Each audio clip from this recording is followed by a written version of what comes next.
রূপগঞ্জে চুরি করতে গিয়ে যুবকের মৃত্যু। নারায়ণগঞ্জের রূপগঞ্জে একটি বন্ধ পেপার মিলে চুরি করতে গিয়ে তামিম নামের এক যুবকের মৃত্যু হয়েছে। শনিবার সকালে মুড়াপাড়া এলাকা থেকে তার মরদেহ উদ্ধার করে পুলিশ। নিহত তামিম মুড়াপাড়ার সেলিম মিয়ার ছেলে।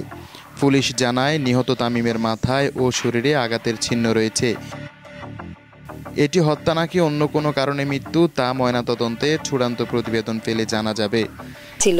জেলে ছিল, আমি কান্দা কাইটা যেমনি হোক না খাইয়া হাতে পাও ধুই রাখি ওতে টিয়া জোগাইয়া আমি কান্দা মাইন্দাই করে ওরে ছুটাই আনছি পরশু দিন আনছি পরে সারাদিন গাড়ি চালাইলো পরে সন্ধ্যা রাতে খাইয়া বলছে আমি আসতেছি কইয়া যে রাত গেছে আর আসে না।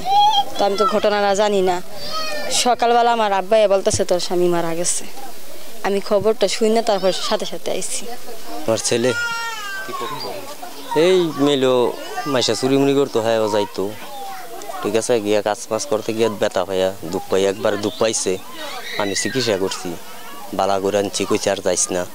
পরে আবার মনে করেন এই কালকে রাত্রে এই ঘটনা কইটা মারা গেছে। নিহতের পরিবারের দাবি, চুরি মামলায় জামিনে মুক্তি পাওয়ার পর শুক্রবার রাতে তামিম তার সহযোগী দিফু ও আরও কয়েকজনের সঙ্গে স্থানীয় লিনা পেপার মিলের বন্ধ কারখানায় চুরি করতে যায়। ভোরে দিফু ফোন করে জানায় তামিম মারা গেছে। তবে কিভাবে তার মৃত্যু হয়েছে সেই বিষয়ে কিছু জানা যায়নি। এই ঘটনায় রূপগঞ্জ থানায় আইনগত ব্যবস্থা নেওয়ার প্রক্রিয়া চলছে।